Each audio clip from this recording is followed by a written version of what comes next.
Assalamualaikum warahmatullahi wabarakatuh. Selamat berjumpa anak-anakku semua. Sebelum kita mulai materi hari ini, mungkin akan lebih baik kalau Ibu mengenalkan diri. Nama Ibu Erawati Fatimah, tim pengajar IPA 7 SMP Negeri 21 Samarinda, nanti bersama-sama dengan Pak Fajar Siaga. Untuk hari ini adalah materi yang ketiga di semester ini, di mana hari ini kita akan membahas tentang klasifikasi makhluk hidup. Apa klasifikasi? Jadi klasifikasi adalah pengelompokan makhluk hidup yang merupakan satu cara memilah atau mengelompokkan makhluk hidup menjadi golongan atau unit tertentu. Contoh, kalau kita pergi ke perpustakaan, maka buku-buku yang ada di perpustakaan akan dikelompokkan sesuai dengan manfaat, sesuai dengan kelompok yang sama, sehingga dengan pengelompokan ini agar bisa mempermudah kita untuk menemukan buku yang kita perlukan. Tujuan klasifikasi: 1. Mendeskripsikan ciri makhluk hidup untuk membedakan tiap-tiap jenis agar mudah dikenal. Jadi maksudnya di sini adalah setiap makhluk hidup itu punya ciri hidup tersendiri, di mana ciri ini yang akan membedakan tiap jenis yang satu dengan yang lainnya. Jadi dengan mendeskripsikan ciri makhluk hidup yang dimiliki, kita akan membedakan antara jenis yang satu dengan yang lain. Yang kedua, mengelompokkan makhluk hidup berdasarkan persamaan ciri yang dimilikinya. Makhluk hidup itu punya persamaan dan perbedaan ciri, sehingga kalau yang sama cirinya dikelompokkan menjadi kelompok yang sama, maka kita akan mudah untuk mengenal dan mempelajari makhluk hidup yang bersangkutan. Yang ketiga, mengetahui hubungan kekerabatan antar makhluk hidup. Maksudnya di sini adalah setiap makhluk hidup punya hubungan kekerabatan, punya hubungan kekeluargaan antar satu dengan yang lain. Kalau dia dimasukkan dalam satu kelompok yang sama, maka hubungan kekerabatan makhluk hidup itu berarti dekat. Jadi dia punya kedekatan hubungan antara masing-masing makhluk hidup. Kemudian 4, mempelajari evolusi makhluk hidup atas dasar kekerabatannya. Evolusi adalah perubahan makhluk hidup. Jadi kalau sudah kita mengetahui hubungan kekerabatan, maka kita bisa mempelajari evolusi makhluk hidup ini sesuai dengan sejarahnya. Manfaat klasifikasi: 1. Memudahkan kita dalam mempelajari makhluk hidup yang sangat beraneka ragam. Jadi makhluk hidup itu punya keanekaragaman yang sangat banyak. Kalau kita ingin mempelajari satu jenis makhluk hidup, maka kita akan bisa melakukan pengelompokan makhluk hidup, sehingga dengan kelompok yang ada, kita akan mudah mempelajari satu jenis makhluk yang sama. Kedua, mengetahui jenis makhluk hidup. Jadi kalau kita sudah melihat makhluk hidup yang tadi beraneka ragam, maka kita akan mengetahui jenis makhluk hidup ini karena adanya pengelompokan. Yang ketiga, mengetahui hubungan kekerabatan antar satu makhluk hidup dengan yang lainnya. Jadi seperti tujuannya tadi, maka hubungan antar makhluk hidup ini bisa kita lihat karena persamaan dan perbedaan yang dimilikinya. Yang sama akan dikelompokkan dalam satu kelompok yang sama, sehingga hubungan antar makhluk hidup ini akan terlihat dengan jelas. Dasar-dasar klasifikasi makhluk hidup. Makhluk hidup, untuk mengelompokkan, kita akan mempelajari dalam cabang ilmu biologi khusus yang dikenal sebagai taksonomi. Jadi ilmu biologi adalah ilmu yang sangat luas, sehingga kalau kita mempelajari biologi secara umum, maka ilmu yang kita dapat juga akan tidak teratur, sehingga untuk mempermudah bagaimana kita mempelajari makhluk hidup, maka biologi dikelompokkan menjadi cabang ilmu tertentu. Salah satunya adalah taksonomi. Mana taksonomi ini khusus mempelajari bagaimana cara kita mengelompokkan makhluk hidup. Prinsip pengelompokan makhluk hidup ini dilakukan dengan mencari persamaan dan perbedaan ciri hidup yang dimiliki oleh makhluk hidup. Jadi dasarnya adalah persamaan dan perbedaan. Semakin dekat hubungan kekerabatannya, maka dia akan memiliki persamaan ciri yang sama, sehingga dia akan dikelompokkan menjadi satu kelompok yang sama. Kemudian berdasarkan banyak sedikitnya persamaan disusunlah tingkat klasifikasi.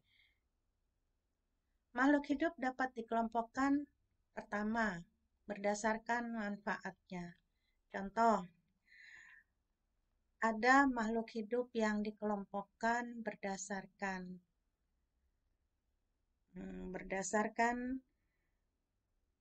tanaman pangan, dikelompokkan berdasarkan manfaatnya sebagai tanaman obat, kemudian dikelompokkan berdasarkan manfaatnya sebagai penghasil bahan pakaian dan lain sebagainya. Kemudian berdasarkan ukuran tubuhnya, ada yang masuk ke dalam kelompok mikroorganisme, ada yang masuk ke dalam kelompok makro dan lain sebagainya. Kemudian berdasarkan tempat hidup atau habitat, ada makhluk hidup yang hidupnya di darat, di air, atau di laut, dan bagaimana cara hidup dari makhluk hidup tersebut. Sehingga berdasarkan inilah makhluk hidup dikelompokkan menjadi kelompok-kelompok tertentu. Tingkatan dalam klasifikasi.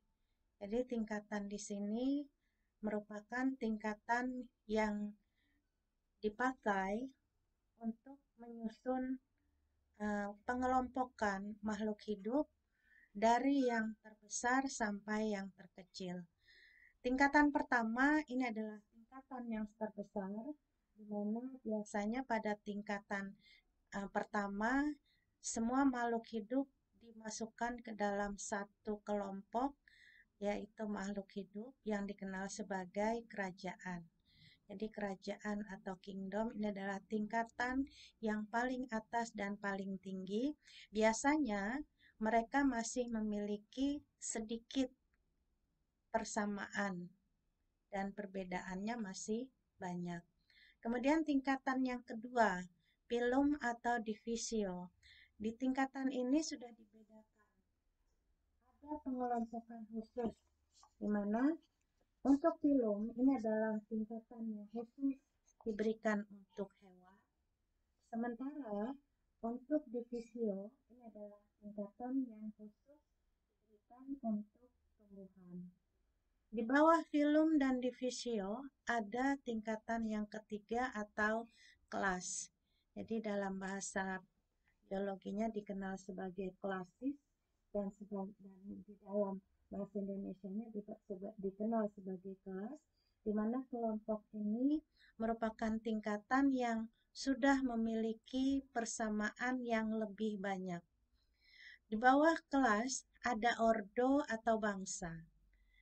Jadi ordo atau bangsa ini adalah tingkatan yang menghimpun beberapa famili dalam tingkatan klasifikasi makhluk hidup. Kemudian yang berikutnya ini adalah famili atau suku. Jadi tingkatan ini merupakan tingkatan yang memiliki kekerabatan dekat dan memiliki banyak persamaan ciri. Jadi ciri yang dimiliki itu banyak persamaannya sehingga dalam satu famili biasanya cirinya lebih sama antara satu dengan yang lainnya. Kemudian di bawah famili ada genus, di mana tingkatan ini berada satu tingkatan di atas spesies. Dan yang terakhir adalah spesies atau jenis, tingkatan takson yang paling rendah, di mana tingkatan ini merupakan kelompok individu yang menunjukkan karakteristik bentuk berbeda dari kelompok lainnya, baik secara morfologi atau bentuk luar, fisiologi bagian dalam, dan biokimia atau struktur makhluk hidup yang bersangkutan.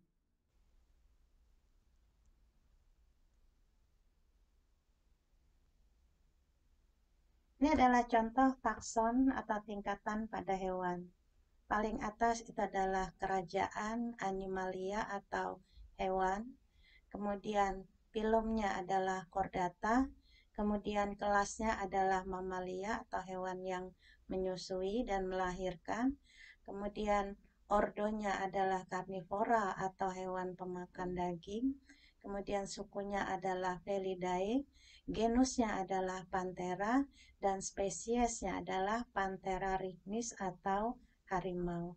Kemudian contoh tingkatan takson pada tumbuhan, kingdomnya adalah Plantae atau tumbuhan, kemudian divisio adalah Spermatophyta, kemudian kelasnya adalah Liliopsida, ordonya adalah Poales, famili adalah Poaceae, kemudian genusnya adalah Orisa, dan spesiesnya adalah Orisa sativa atau nama latin untuk padi.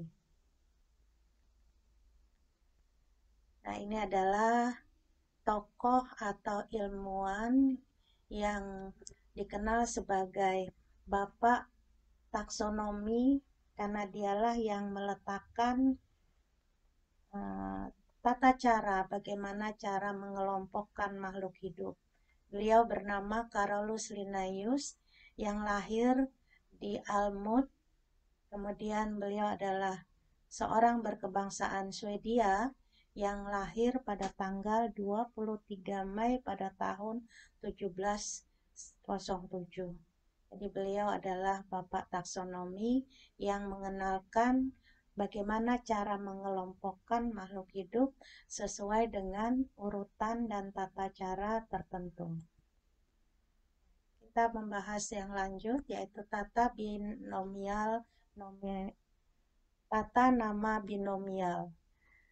Untuk nama makhluk hidup, ini biasanya tiap daerah, tiap tempat terdapat perbedaan. Jadi untuk memudahkan agar yang dimaksud itu adalah sama, maka makhluk hidup diberi nama khusus dengan menggunakan bahasa Latin. Sehingga dengan menggunakan nama Latin dari makhluk hidup yang bersangkutan, maka tidak akan terjadi kesalahan apabila makhluk hidup ini dibawa ke tempat yang berbeda.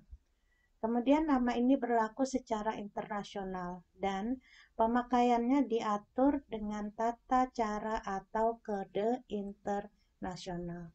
Dan sistem penamaan ini dikenal sebagai binomial nomenklatur atau sistem tata nama ganda. Di dalam pemakaian binomial nomenklatur terdapat aturan. Yang pertama, setiap makhluk hidup memiliki nama jenis atau spesies yang terdiri atas dua kata. Kemudian yang berikutnya, dua kata tadi merupakan gabungan. Jadi yang pertama menunjukkan genus dan tata penulisannya dilakukan dengan huruf besar, dan kata kedua menunjukkan spesies dan penulisannya diawali dengan huruf kecil. Penulisan nama makhluk hidup dilakukan dengan huruf miring apabila kita menggunakan komputer atau cetak, sementara diberi garis miring diberi garis bawah apabila kita melakukan pemberian nama dengan penulisan secara manual. Contoh, padi. Kalau di Indonesia kita kenal, mudah, kemanapun dari Sabang sampai Merauke kita kenal namanya padi. Tapi kalau kita menyebutkan padi di daerah lain atau di luar negeri, orang tidak akan tahu. Tetapi kalau kita menyebutnya dengan nama Oryza sativa, maka semua orang pasti akan mengetahui kalau yang dimaksud adalah padi. Kemudian ketela pohon atau singkong. Singkong ini di daerah Samarinda kita kenal singkong. Kemudian kalau di Jawa ketela pohon. Kemudian di daerah lain namanya berbeda. Tetapi dengan menggunakan nama Latin Manihot utilissima, maka semua orang akan mengetahui kalau yang dimaksud itu adalah singkong dengan ciri-ciri tertentu yang di tiap daerah mungkin namanya berbeda. Kemudian ada singa, Panthera leo. Jadi kalau singa kita kenal di Indonesia namanya singa, di luar negeri bukan singa, tetapi kalau dilatinkan namanya menjadi Panthera leo. Kemudian kucing dikenal dengan Felis catus. Nah, penulisan yang pertama dan kedua Ibu bedakan. Kalau yang pertama diberi garis miring, kalau penulisannya dengan cetak, sementara yang di bawah diberi garis bawah kalau penulisan secara manual. Oke, alhamdulillah materi kita hari ini selesai. Mudah-mudahan apa yang Ibu sampaikan bisa bermanfaat dan kalian bisa memahaminya. Apabila ada pertanyaan atau ada yang ingin ditanyakan, silahkan menghubungi nomor kontak Ibu sehingga kita bisa diskusi melewati WA group atau media lain. Terima kasih. Assalamualaikum warahmatullahi wabarakatuh.